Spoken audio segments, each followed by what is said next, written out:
my area of interest because most of the part of my PhD projects were focusing on hematopathology.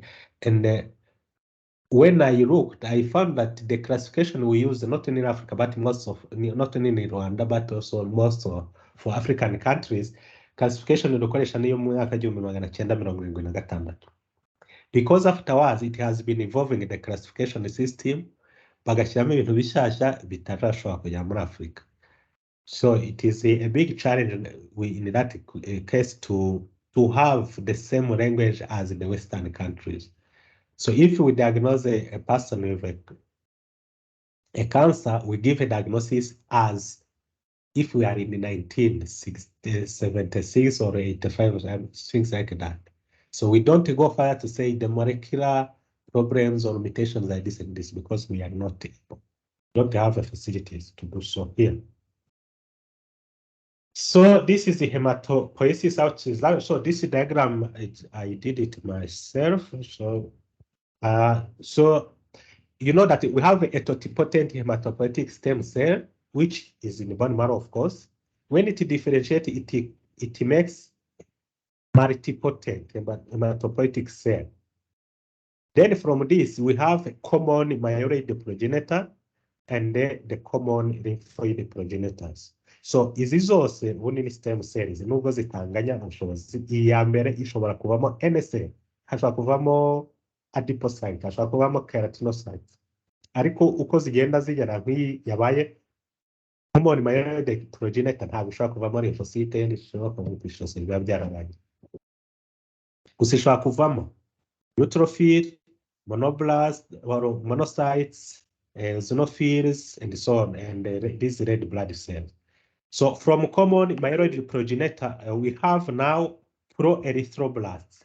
Arizakura izaba matured until we have a red blood cell. Hakamo megakaryoplasts, which will mature until you have platelets. And you have mast cells, which seemingly it doesn't have any other maturation process. And you know, this is ni serire ya immunity ariko iba muri tissues, ikunze yibera muri tissues, ntabwo igenda mu maraso. Nabona uko aba ari ikibazo. So we have now the myeloblast. Myeloblast, from it we have myelocytes, which can be basophilic, eosinophilic, or neutrophilic. Arizo zizavamo neutrophil, basophil, and eosinophil. Then you have myelocyte and so okay, this is the first. So we have a monoblast, from it which we have a monocytes. Monocyte bigenda mu maraso, ariko igiye muri tissue ihinduka macrophage. Ariko ahangaha habamo n'ibyo bita myeloid dendritic cells. So I added the cells in most of books, you will not find it. Ariko research zikorwa muri iki gihe izi zigenda zigaragaramo. So hari n'indi ntashyizemo ikivugwaho isa naho izana neutrophil, ariko ifite ibyo bitandukanye. So muzabibona na mu bitabo bizasohoka mu myaka izataha, ariko irahari muri research. So I have been working with most of these cells separately. Then from common lymphoid progenitor, we have natural killer lymphoblasts, ivamo NK cell. Ngira ngo hari umuntu wigeze ambaza ku bintu bya immunity, mvuga NK cell. Okay, ni ibintu bya immunity. Umubiri wacu, our body will recognize foreign antigens as things to fight. None arabaza ngo ese ntabyo umubiri udashobora kumenya. So hari ibiza byihishe ku buryo kiza kitagaragaza icyo ari cyo. Ntikigaragaza ko ari foreign, ariko nawe ntikigaragaza ko ari ikintu, ko ari ikintu runaka. So icyo gihe rero mu gihe T lymphocyte na B lymphocyte will recognize the foreign bodies, you can say so, the natural killer cells will detect anything which is missing self. No ukuvuga ikintu kidafite identity y'uwo muntu cyose. NK cells nicyo kikivumba. So ibyo rero bituma en principe ko umubiri wacu waremwe nta kintu cyagomye kuza mu mubiri unarebe kucyata, kuko ari kimwe kihishahisha kidafite indangamuntu reka ariko mbyita NK cells kirakivumbura. Igifite noneho irangamuntu igaragaza ko ari umwanzi, ibyo T and B cells kiba byakivumbura. So that's how our body is. So from B cells, then we have plasma cells which will make antibodies. Nyirangamazubona ko hano zishushanyijeho antibodies. So and these are mature cells. Ariko cyane izi nizo muri tissues as you see here. So izi plasma cells ntabwo mu maraso upfa kuzibonamo. Nizi dendritic cells na macrophages na mast cells, these exist in tissues. While these are mature cells found in blood, the monocyte, NK cell, T cell, B cell, eosinophil, and so on. So this diagram is explaining everything. So what do we? Okay, I'm sure you have seen hematology and you will see more of hematology diseases, but this you must be familiar with it. Bigenda bite nizihe process kubera ko indwara nyinshi muzaye mureba bavuge bati iyi kanseri yakomotse kuri promyelocyte, then you should identify where is it. Kubera ko kanseri uburyo ikora ni ukuva the cell was maturing but it is stopped maturing at a certain stage. When it stops there, then on histology uyisanga koko isa gutyo. Niba yarahagaze ku ruhande rwa promyelocyte uzasanga koko isa na za promyelocyte nzima, ariko zo ikibazo zaba zabaye nyinshi zifite zitera n'ibibazo byinshi kubera kuba nyinshi kwazo. And nganga byose tari nk'iyo turabona yitwa acute promyelocytic leukemia, ni ukuvuga selile yahagaritse gukura kwayo igeze kuri stage. Ku buryo uzasanga imiti bakora imiti imwe niyo kwica aya maselile, ariko indi miti niyo gutuma these cells which arrested the maturation here zihinduka mature zikamanuka zikagera kuri mature forms. So iyo imiti akenshi ni ibyo byombi irabikora, nk'iyo muri leukemia nikikora imwe yica cancer cells ikanagira ubushobozi bwo gutuma n'izidapfuye ziba matured, therefore umuntu ntagire ibibazo byinshi. So we start with Rucocytosis. Rucocytosis means, let's start with Hematopoysis, I think. So, progenitor hematopoietic stem cells, ziba ziri CD34 positive.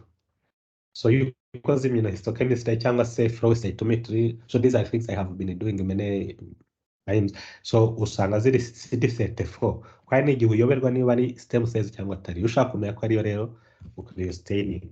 These things we do even at Africa for patient.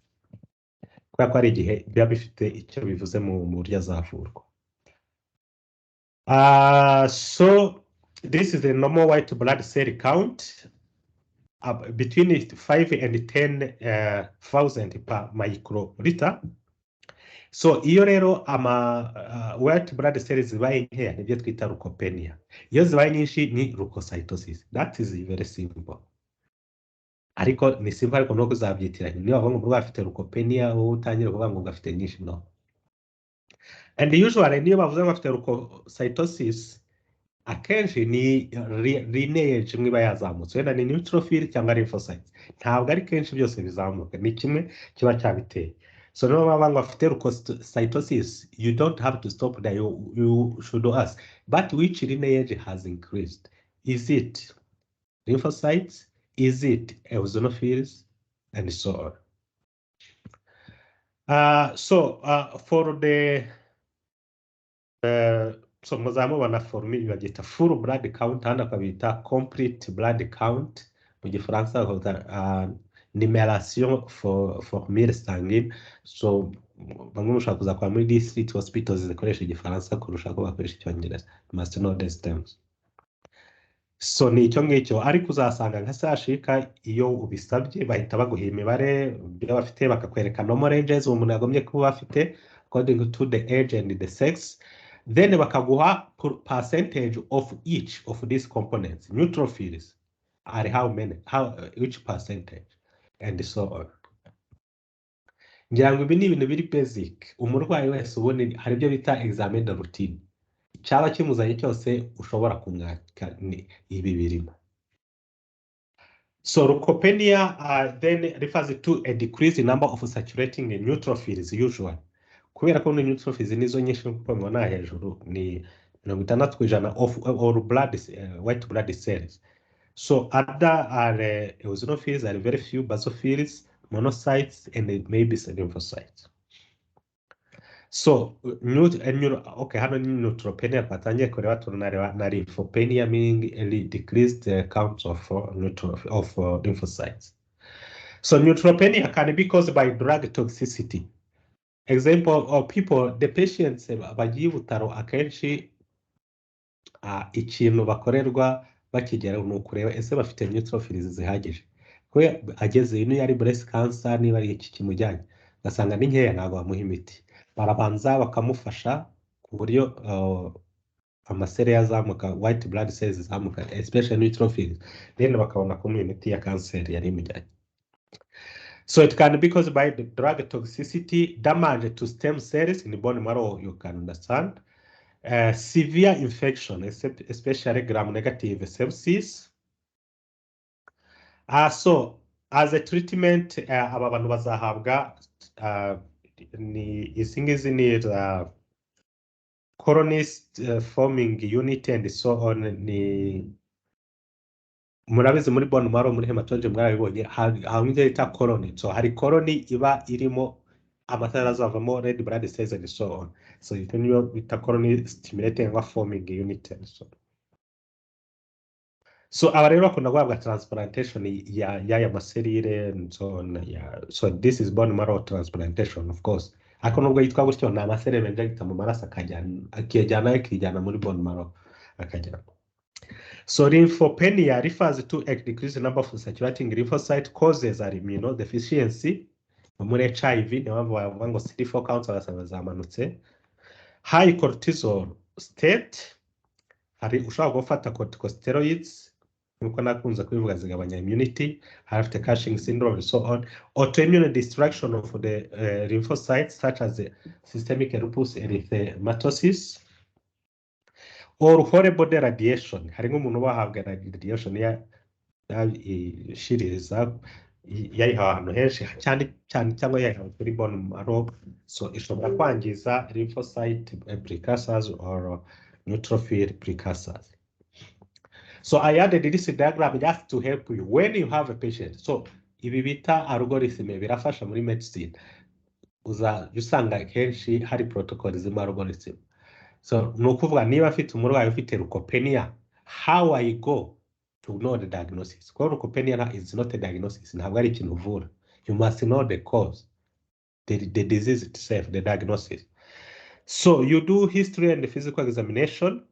If the patient may have symptoms or not having symptoms, when aje gukora check up, kureba uko ahagaze, cyangwa aje ashaka medical certificate ngo ajye ahabwa akazi cyangwa ajye kwiga, then ugahita usanga iki kintu. So nta bindi bimenyetso afite.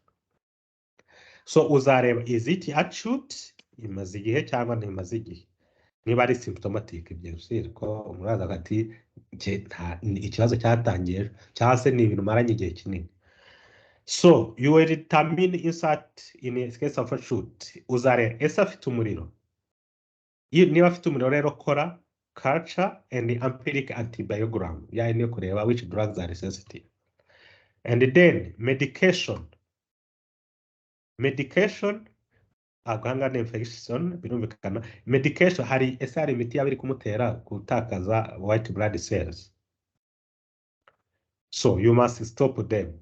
Recent infections, if you arrived, and then severe neutropenia.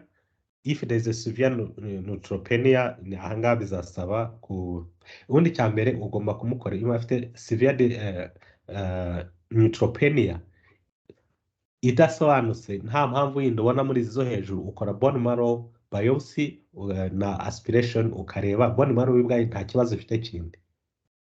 Barigera leukopenia bate no bone marrow yabaye invaded by cancer, or there is a tuberculosis there, extrapulmonary utabona mu bihaha and so on. So ishobora kuba cyclic, igenda igaruka, it may be you do check up many times as it seen here. Usually it is caused by infections. It can be chronic. If it is persistent, do also bone marrow biopsy again. So it can be asymptomatic.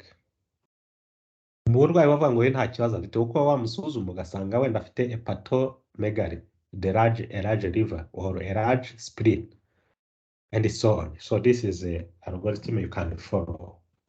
So that was the leukopenia. We go to leukocytosis. So here I just added the one diagram about if there is a neutropenia, no neutrophils nyinshi. It can be there may be identifiable secondary or reactive cause.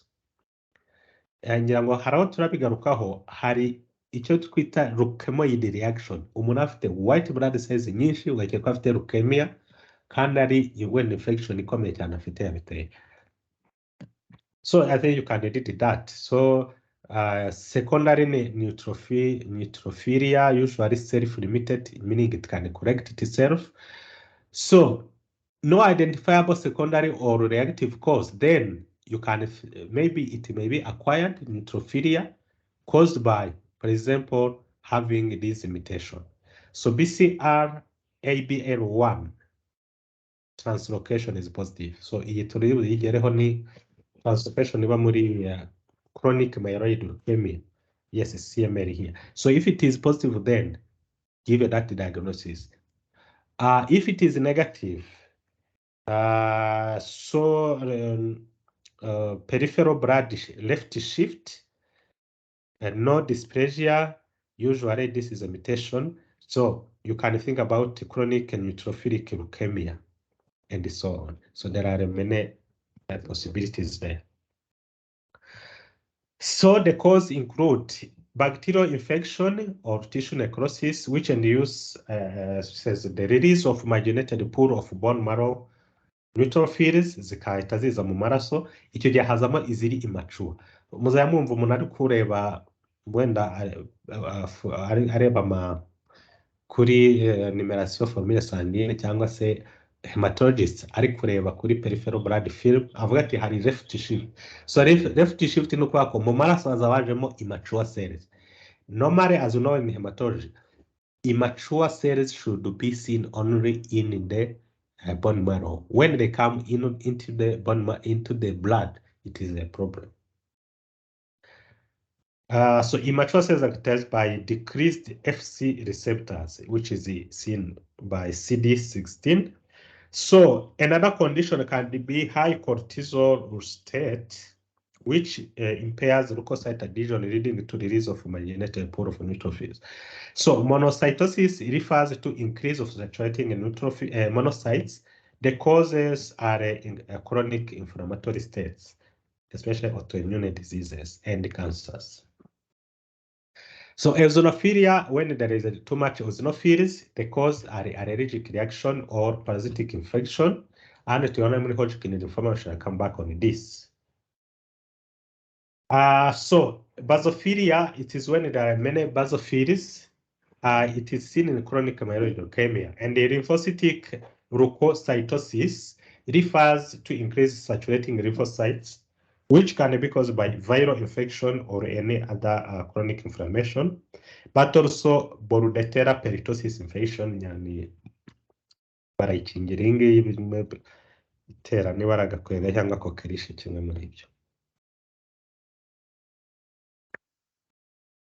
So one of the diseases now affecting the hematopoietic system, which is benign, it is not a cancer, they are infectious mononucleosis. Iterwa na EBV infection. It results in a lymphocytic leukocytosis comprised of reactive CD8 T lymphocytes. So CMV or cytomegalovirus is also a cause, but is less common. So EBV, reka nyivugaho gatoya nubwo turi bugarukaho wenda nyuma. EBV Epstein-Barr virus ni virusi nk'uko nize kubivugaho yavumbuwe bwa mbere muri samples zari zivuye hano hafi iwacu Mulago Hospital i Bugande myaka y'igihumbi kimwe magana cyenda mirongo itanu na so nyuma rero byagaragaye ko abantu bayanduza abandi ni oral contamination mainly. So kissing disease ni mu Burayi niko bayita. Ariko inaha ngaha iterwa na byinshi uretse n'ibi ngibi harimo na hygiene. So kuba umuntu yarishije ifurusheti cyangwa ikiyiko nticyozwe bihagije ngo virusi zipfe, undi akaza kukirisha, so ahangaha iragenda. Hari ibyabaye ibyagiye biba ku bantu benshi, abana murabizi ataramenya gukanja mu cyaro, hari no mu mujyi nta kundi baramukanjira ubundi bakamutamika akamira. So aho ngaho ibivi ibigiye. So icyo navugaho jewe, my personal observation. So in a research project I undertook, so mu banyarwanda bose twashoboye gupima, nta muntu n'umwe, yaba uruhinja, umusaza, yaba umusore cyangwa inkumi, nta muntu n'umwe utarigeze ahura na EBV, utarigeze aba infected na EBV. So ni muri sample twarebye iyo benzi, ntabwo mvuga ko ari abanyarwanda bose. So there were about more than 600. So harimo abarwaye leukemia, harimo na blood donors, bamwe batanga amaraso gusa yo gufasha abantu transfusion. So babaga bose bafite sinye ko bigeze kuba infected na virus. So ureba antibodies, iyo afite IgM against EBV ni wako yigeze agira EBV. No, iyo afite IgG ni ukuvuga ko aba yarigeze ahura na virus, ariko ubu akaba adafite active infection. Ariko iyo usanze afite IgM, uhita umenya ko uwo muntu afite active EBV infection. So bose rero twasanze buri wese yarigeze ayihura nako, buri wese afite IgG, icyakora afite IgM ntabwo ari benshi, kandi IgM yari associated no kuba umuntu nanone yari yaragize exposure kuri malaria igihe kinini, kandi abo ngabo nibo bagize cancer from lymphocytes. So that is from our findings. They are not yet published because we are still working on the molecular aspects. So mutations zirimo, so we turazifite hasigaye utuntu duke, and then we shall have publications of that. So ku EBV no kuvuga hano mu Rwanda virtually buri wese yahuye nayo, ahubwo ikibazo no kuvuga ngo uwitera ikibazo ninde, uwitera ibibazo. So harabagira za lymphoma, harabagira ibiki, ariko infectious mononecrosis ikizwe nuko mu bihugu bikennye ntabwo bayirwara, cyangwa ibihugu bitaratera imbere ntabwo bayirwara. So explanation iri paradox, explanation ihari kugeza ubu ni ivuga hygiene theory. Hygiene theory no kuvuga iki? Umwana wavutse akarindwa guhura na za infections, akaba n'umwana wavutse kubera nyine uburyo ibihugu byacu biteye, akahita aba exposed to infection. So uyu muntu wabaye exposed kuri infections akiri agahinja gatoya, iyo ahuye na EBV, ahura na EBV akiri muto n'ubundi, kuko nyine aba exposed akiri muto, ahura na EBV akiri mutoya, noneho muri uko guhura nayo akiri muto ntabwo ayigiraho reaction, kuko nta immunity ikomeye aba aragira uwo mwana. Mu gihe mu bihugu byateye imbere, abantu bafata EBV bo bayifata ari bakuru, bo ni abantu nka 70% nibo usanga bafite EBV, mu gihe hano ari 100%. So bo ibafata ari bakuru, kwa kissing and so on. Muri uko kuyifata ari mukuru, ayifata yaramaze kugira strong immunity ku buryo ahita agira reaction. Iyo reaction no nta kindi byane kibita infectious mononecrosis. So niyo mpamvu utazaba ngo muri rusange hano muri Afurika tuzagira infectious mononecrosis. Usibye bamwe wenda bashaka kugira lifestyle ya western lifestyle, nk'umwana arindwa akantu kose ka infection, wenda muri minsi bizatangira kubaho, ariko mbere nta byari bihari. So niyo mpamvu infectious mononecrosis nasobanura impamvu iba mu bihugu byateye imbere, hano iwacu tutayibona. So here there is the findings. Usanga after lymph nodes ahantu hose zabyimbye bimurya, umuriro, ibintu byinshi. So we have signs and symptoms here. So baba barembye cyane. So they do a test called monospot or heterophile test. Murakabona aka kamashini kameze pima COVID. Uyu murongo uri hano watukuye wa mbere uvuga iyi ni control yabaye nyine positive ko ari control, then uyu nguyu ntabwo utukura neza. So bigaragara ko iyo uza gutukura wari kuba uri hano, So iyi ni uvuga ko ari negative. Iyo iba positive n'uyu baba batukuye. So iyo ibaye negative rero ni ukuvuga ko adafite, uyu ntabwo afite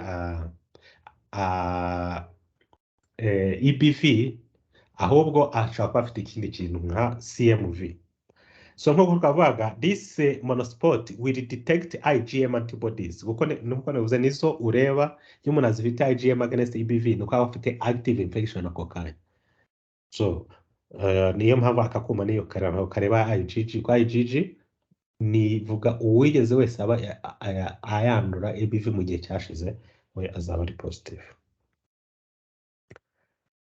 So that's all for these benign conditions. So nta yindi wenda twabona tuvuga itari infectious mononecrosis. Otherwise ibindi turagaruka bya benign ni za infections zishobora kuza muri bone, muri lymph nodes nka za tuberculosis n'ibindi, ibyo nibyo tubona buri munsi, but we shall just have a short presentation about that before going to lymphomas. So if you have questions, you can ask.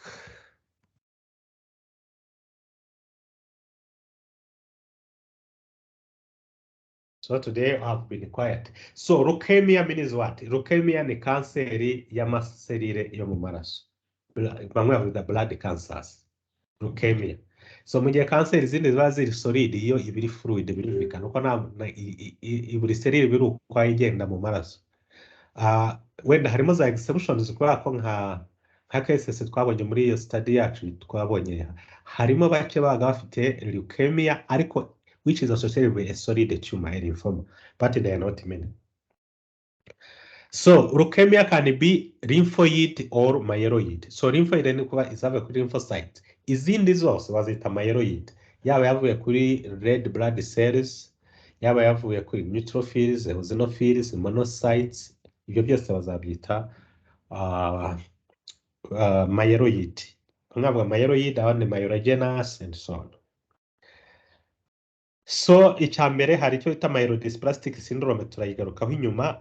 Muri yo abayirwaye bashobora kugera acute myeloid leukemia, akaba n'icyo bita myeloproliferative neoplasm, nabo bamwe muri bo bagira acute myeloid leukemia.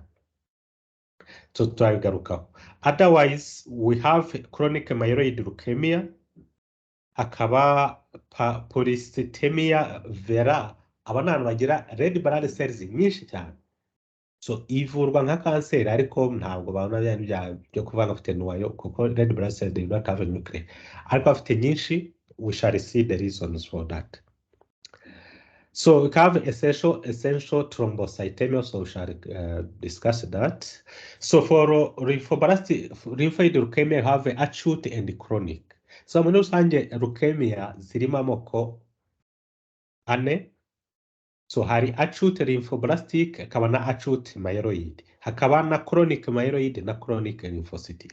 So ni ibyo ngibyo enye, at least you must know that, and you shall see their main differences. So muri rusange rero ni ibintu diagnosis akenshi uzakeka ko umuntu afite urebeye hari signs and symptoms of the patient, but also we will see in the blood. When you do a full blood count, you will find a lot of let's say lymphoblasts or a lot of neutrophils, and especially when they are immature, then it is acute. And I remember when I was working in the district hospital, so if I want not a specialist in pathology and so on, but when I was working in the district hospital, they just someone from the lab. So they got a blood sample, they analyzed, they found that there are a lot of white blood cells. Then he had to ask a medical doctor what to do. So I looked, at least at that stage, I could know the normal picture of the peripheral blood, how it looks like. So you should see a lot of red blood cells and very few white blood cells. So I saw there are many white blood cells. So of course I could not say this is leukemia or not. So I referred the patient to the teaching hospital for them to do further investigations, bone marrow and so on. So you should do, a medical doctor should know, should have a knowledge of everything. You will deepen that as you specialize, but you should know all the basic things. So leukemia, these are neoplastic proliferation of blasts, and we start with acute leukemia. So acute leukemia muri rusange iba ari more severe than chronic. So the chronic leukemia akenshi iza gake umurwayi akagira utumenyetso tudasobanutse, ariko acute iyo ije umurwayi itaremba ikanica vuba. Chronic ntabwo zica vuba nk'uko turi bubone nka acute. Ikibazo kibamo nuko chronic leukemia rimwe na rimwe zihinduranyamo acute. Ibyo bita akabango yagize acute phase of the chronic leukemia. So nirya rero tuvuga ko umuntu afite leukemia, ni igihe muri bone marrow usanze blast ni za stem cells zirenga 20% of all the cells in bone marrow. So ibyo rero bituma nubwo wazibona mu maraso harimo za blast, mu maraso ntabwo umenya percentage wemerewe kuyikora. So iyo mpamvu hematologist akenshi iyo amaze kubona ko muri peripheral blood bafitemo blast nyinshi, asaba pathologist kureba biopsy. And we have that challenge in our country, in many other countries. So hematologist dufite bitewe n'igihugu yizemo ashobora kureba na biopsy cyangwa ntayirebe, nuko ba bone marrow aba undi akareba gusa peripheral blood ntarebe bone marrow bitewe n'ibihugu bizemo. So that's why I was mentioning that they can ask the pathologist to look at the biopsy. Kwa ko kuri biopsy niho ubara serire ukavuga ngo nabona ari 50%, 20%. So iyo ziri munsi ya 20% ubibara ko ari reaction yatumye hiyongera blast, ariko it is not leukemia. When they reach 20% for the cells, then they confirm this is leukemia. Then the next step will be to say, are these cells lymphoblasts or lymphocytic or myeloid? Wow, mara kubona wenda ni myeloid cyangwa lymphocyte, then ukaba are they immature or mature? Most of them. So ibyo byose biragufashwa kumenye ni acute or chronic, is it myeloid or lymphocytic? So on this peripheral blood, you can recognize the red blood cells here, but you have two large cells here which don't show cytoplasm. So these, they don't show cytoplasm, and usually because they are immature ntabwo byoroshye buri gihe guhita ngo ni myeloid cyangwa lymphoblast when they are blast. So usually it requires immunohistochemistry to confirm, and this is what we do in some, at least in 5 hospitals in Rwanda where we do immunohistochemistry. So we have two kinds of acute leukemia. I have an lymphoblastic or ALS, and acute myeloid or myelogenous or myelocytic leukemia, AML. So it is presented here. So myeloblast, promyelocyte, if they are seen in the bone marrow or peripheral blood, you see a lot of myeloblasts or promyelocytes, you will confirm this is acute myeloid leukemia. If they are just lymphoblasts or pro-lymphocytes, you will confirm this is acute lymphoblastic leukemia. So acute lymphoblastic leukemia, the symptoms, akenshi iyi ni indwara ifata abana. So uzasanga afite para murabizi ni igihe umuntu bigaragara ko adafite amaraso ahagije, areruruka cyane cyane benda kuri kubirabura, kubera ko uruhu rundi rwirabura urebera muri conjunctiva, mu nzara or palms, mu biganza ukareba iyo heruruka cyane bavuga ko afite amaraso make. So this is a sign of anemia. Shortness of breath, repeated infections ziterwa n'iki? Nuko afite a lot of lymphocytes but which cannot carry out their function because they are immature. They are mutated, they cannot do what they are supposed to do. So these people, they have developed a lot of infection episodes. They can have a spontaneous bleeding. Biterwa nuko bone marrow, when the bone marrow is infiltrated by cancer cells, including leukemic cells, other lineages, they tend to disappear. So nizo mpamvu uzasanga harimo anemia, nukuvuga erythroblast zari kuvamo red blood cells zizagabanuka cyane, thrombocyte zigabanuka kubera ko megakaryocyte zagabanutse, ibyo bitume agira spontaneous bleeding because of the low platelets, and so on. Bone pain, because the bone marrow is infiltrated by cancer cells, then they will develop also fevers. So there are lymphoblasts which are positive to TDT. Izi ni markers tureba muri immunohistochemistry. This is a DNA polymerase. So most commonly this cancer arises in children associated with Down syndrome, arises often after the age of 5 years. So there is a higher incidence in Caucasian than African. So in my study, I compared the incidence in Rwanda and Sweden. So I was given access to all data of Sweden for 7 years, 6 years, and the same here. Ahangaho byasabaga kubashaka muri archive z'ibitaro byose bishobora gukora diagnosis. So we compared. So icyambere twabonye nuko incidence muri Sweden ya lymphoblastic leukemia yabona ku bantu 100,000, abaturage 100,000 hafi babiri bagize acute lymphoblastic leukemia. Mu gihe hano bari 0.38 ku 100,000. Bien sûr, interpretation dutanga hanga nuko harimo we do it with precaution. Kubera ko in our country we have a problem of medical care seeking behaviors. There are many who don't come to hospital, and there are others who come to health centers. Health centers bakavura malaria, bagahora baza ngo ni malaria akarinda apfa. So izo cases zitazwi. So ibyo kubera kubishyaka byatumye dukora survey, which that one is published. So tubaza abarwayi inzira mwanyuzemo ni. So it is published, you can Google it, you can find it. So there is one pathway we have shown. Umurwayi no yari umwana, umubyeyi yarabati jya umwana yarafashwe. Arafatwa mujyana kuri health center. Kandi aho no muri Kigali ntabwo ari mu cyaro.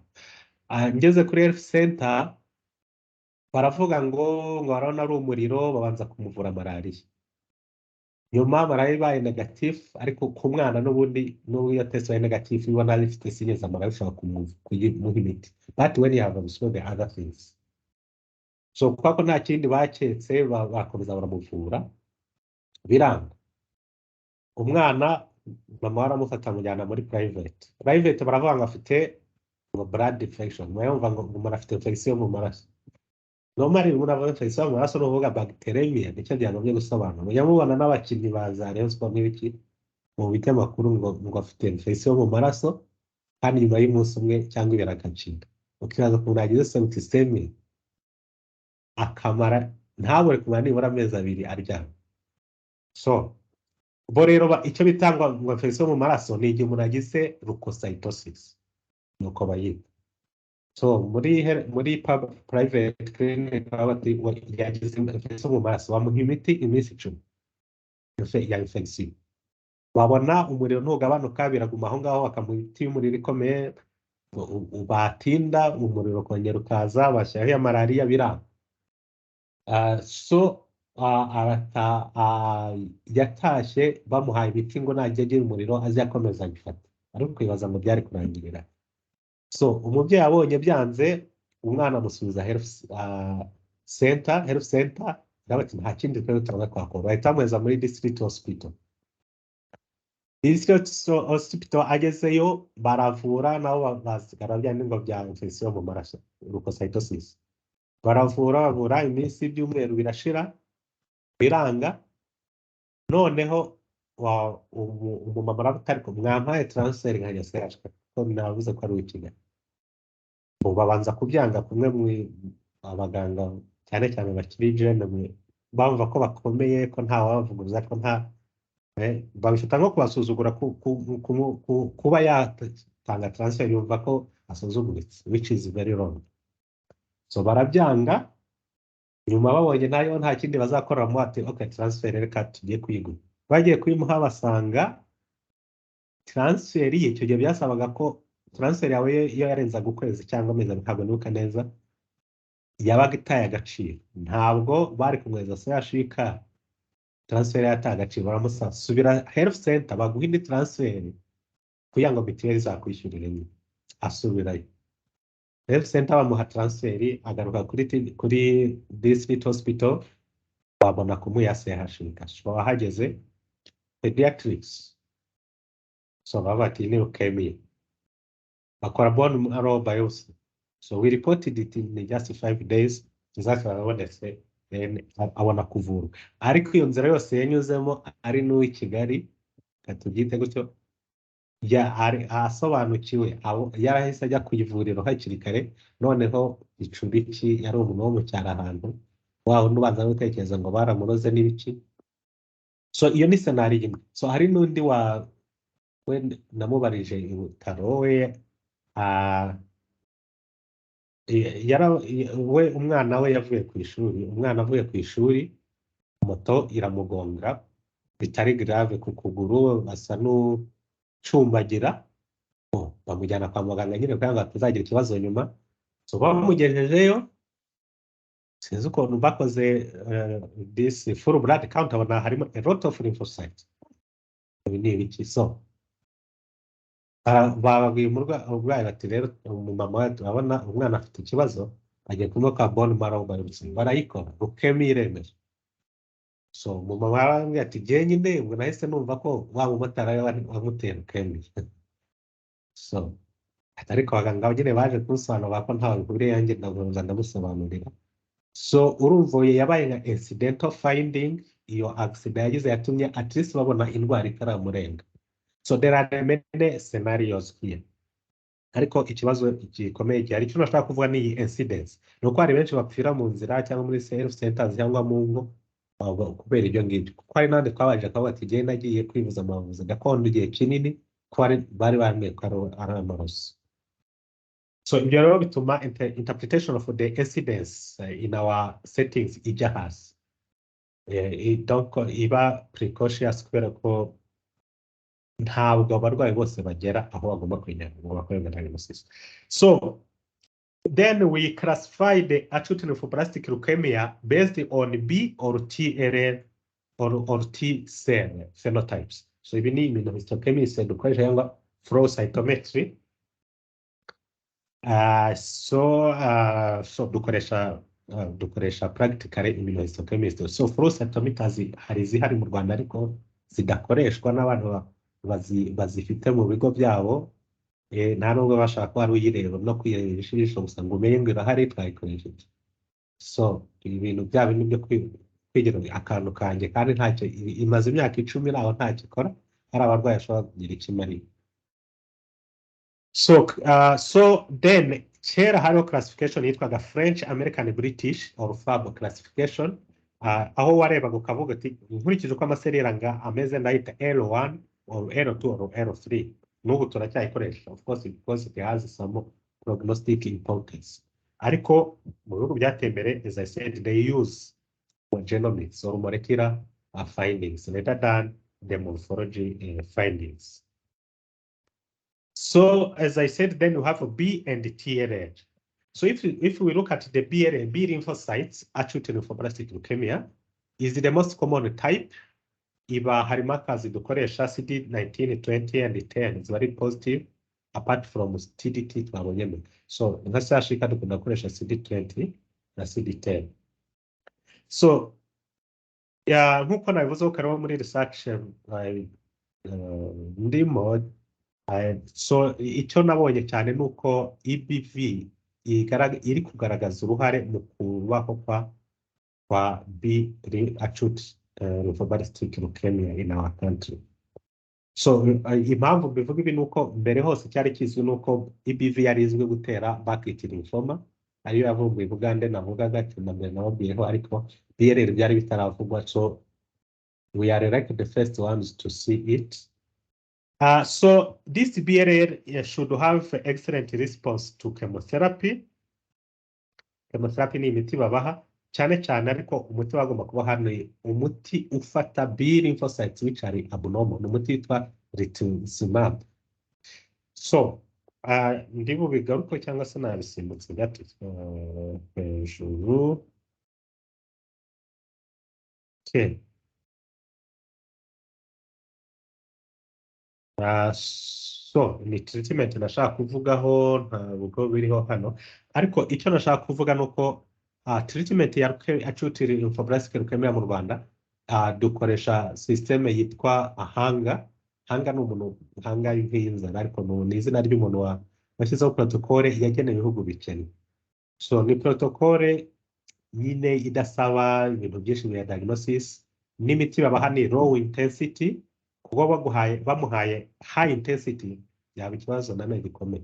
High intensity drug, high intensity toxicity drugs bazitanga ahantu bafite strong resuscitation areas, aho bagenzura impyiko uko zikora buri kanya, so which is not possible at Butaro. So that's why they adopted that hunger protocol for developing countries. Ntabwo ari u Rwanda bikoresha rwonyine n'ahantu. But it affects survival. Kubera ko nk'abarwayi ba lymphoblastic leukemia no mu Rwanda muri iyo study yacu twabonye n'ubwo bitarasohoka, ariko ababa bakiriho nyuma y'imyaka 2 gusa after diagnosis ni 39%. Ariko wareba muri Sweden now, the one I was comparing with, so mu myaka 10 95% babakiriho. So there is a big difference. Gusa ntabwo twabibarira kuri treatment protocols bafata, ahubwo hazamo n'ikibazo cya genetic makeup. Kuko ugiye mu bihugu nka Amerika, aho abirabura n'abazungu bafite the same access to the treatment, n'ubundi blacks they have poor survival, ariko ntabwo bikabije nk'iyo difference hagati wenda y'ibihugu bikennye n'ibikize. So prognosis is based on cytogenetic abnormalities. You move to translocation 12 to 21, they have a good prognosis. After 9 to 22, you have a poor prognosis. The translocation ikora chromosome isanzwe ibaho yitwa Philadelphia chromosome. So turagarukaho muri chronic myeloid leukemia. So this diagram is showing like it is a study done. It is showing the mutations which are seen in childhood and adolescent and the young adults and the adults. Which are the mutations? So uzasanga benshi afite bya high hyperdiploid, ukuvuga afite nka chromosome zingahe zifite copy nyinshi ariko izindi ni nzima. So it's just for information. So TLL, meaning acute lymphoblastic leukemia from T lymphocytes, it is also TDT positive, but it will be positive to markers ranging from CD2 to CD8. So mu Rwanda dukunda gukoresha CD3 na CD7 at such that it is personally niyo nkunda gukoresha kurusha izi zindi, because iyi ngiyi ifatana immature lymphocytes mu gihe CD3 ifata mature lymphocytes. So the problem now is that TLL has a poor prognosis compared to BLL. So in our study again, what we realize, if we compared the data we got from here, warwayi it was prospective na warwayi bari active nashasha. So icyo twabonye nuko mu Rwanda abantu bafite TLL ni benshi kurusha mu bindi bihugu. So urugero hano twabonye mu barwayi barenga 400 gutyo bafite TLL, 34% barafite ALL. 37% of them were having TLL. When we compare to blacks in the United States, you find that only TLL is seen on only 25%, while in white is 17%. So this also can explain why the TLL, the acute lymphoblastic leukemia is associated with poor prognosis in blacks.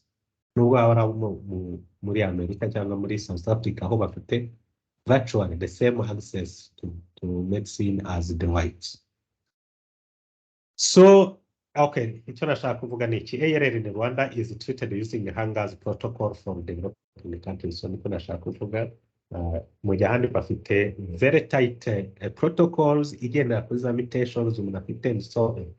ikindi ni uko bakora bone marrow transplantation bagaha umuntu indi bone marrow, ni ukuvuga bafata amaserire hematopoietic cells ya undi muntu yatanze bakayamuha.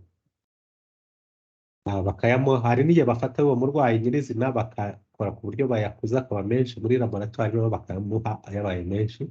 So ibyo byose we cannot do that. Transplantation, it requires many things, so we are not yet ready to do it. So in this morning we will end with acute myeloid leukemia. So it is a accumulation of immature myeloid cells. Nazo zigomba kuba ziruta 20% of the cells in the bone marrow. So for them, the marker which is positive is the myeloperoxidase. Nayo turayikoresha cyane na CHK. So yikunze gufata abakuru, ariko ikindi twabonye muri study yacu nuko mu Rwanda ifata abana nibo ni benshi cyane, percentage iri hejuru. Ngira ngo abantu nko muri Sweden abantu bari abana mu bafite acute myeloid leukemia bari 5%, mu gihe hano bari 56%. So byumvikana ko we have many differences. So higher incidence in Caucasians than Africans, so that is reported also, and ni nabyo twabonye ko muri Sweden usanga abantu ku bantu 100,000 b'abaturage ku mwaka habamo afite leukemia 3 cyangwa 4 cyangwa 5. Mujyana mu Rwanda bari bake cyane, hasi bari 0.18 ku 100,000. Ariko cya kintu navuga cyo ko ari abo batatugeraho nsekera cyane. Ariko n'ibyo muri Amerika noneho abazungu n'abirabura usanga incidence iri higher in Caucasians, ndetse cyane cyane leukemia muri Amerika babandi bita Latinos cyangwa Spanish niyo iri hejuru, ngo nabo ni nk'abazungu kurusha abazungu basanzwe no kurusha n'abirabura.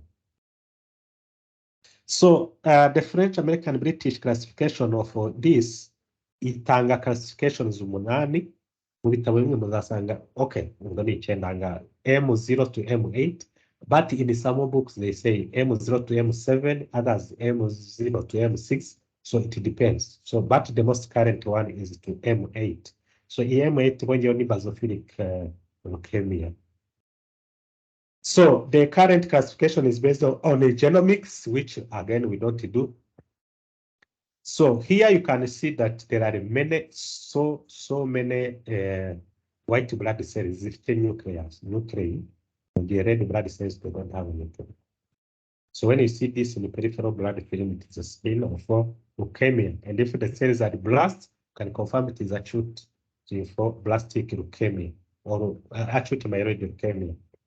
So there are many classes ziriya twavugaga, ariko iyo dushaka kuvuga ni acute promyelocytic leukemia nyango nize kubabwiraho. So one of the things which make a medical doctor to be happy with our career ni igihe ufashije umurwayi ukabona avuye ahantu ubundi atari ko. So I was happy with a patient. So there is a patient who came in 2020. Then ava cyane ni kubyimba gums or gingival. So she had all the signs of leukemia. And then they took biopsy.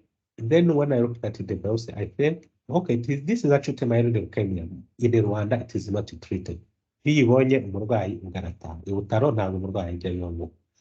So ndabona ariko nubwo nyine ndi kuyibona, it is most likely acute promyelocytic leukemia. Iyi ni imwe muri leukemia zivurwa umurwayi agakira burundu aho babishobora. So ndabona uyu murwayi ni ubwa mbere ubonye mu Rwanda ufite acute promyelocytic leukemia. So I must make a close follow. So ndasaba umuntu amarwaza niba ari hari uburyo babona imiti vuba. So we collaborated with King Faisal Hospital hematologist that time at the search. There was no one for adults. So then barashaka imiti ntayo ihari. Cyabati imiti iyayo inanditse aha ngaha ni Atra, yes, or transretinoid acid. Ati ahantu ishobora kuboneka vuba ni Tanzania cyangwa Kenya.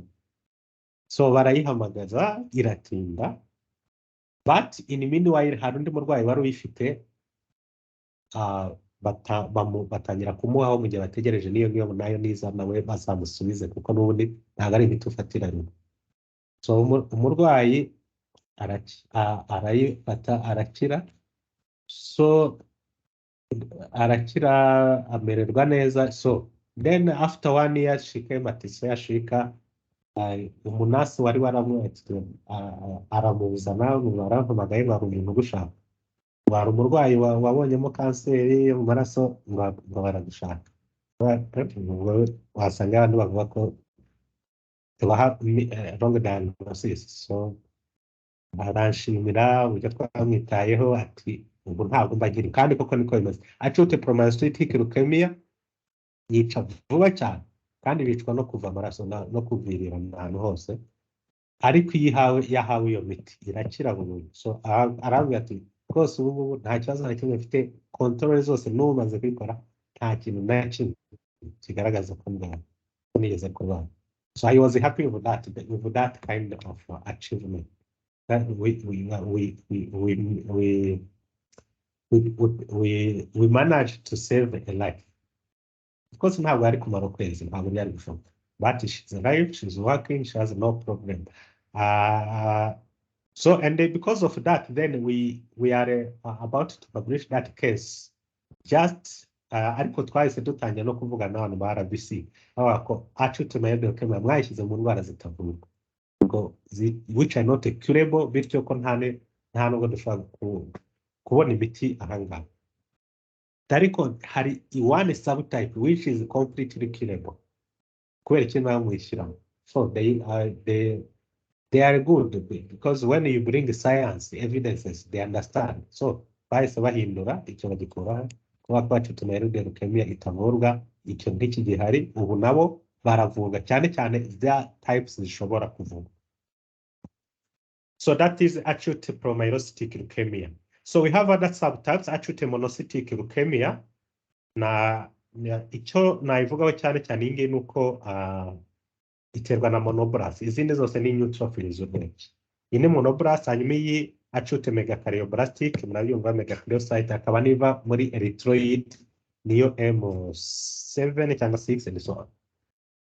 So acute monocytic leukemia zirahari na tujya tuzibona, ntabwo ari nkeya, zirahari. Gusa icyo nabivuga nuko one of my professors in Sweden, he discovered a drug to treat these patients. So it's a drug used in European and American countries and Israel.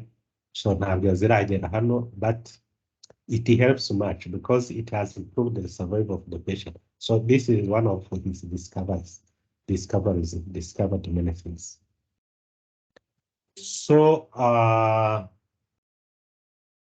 acute myeloid leukemia can be de novo ni igihe itabanzirizwa n'ibi bita myelodysplastic syndrome. So yitwa de novo when it is arising from a myelodysplastic syndrome, turayibona nyuma, it is called secondary acute myeloid leukemia. So I think you can break from here. So today I have been quiet, so there is no. If you have questions, maybe we'll ask them at when we start in the afternoon. So and I think we'll finish at around 3 p.m. So be on the time at 14 hours. Thank you.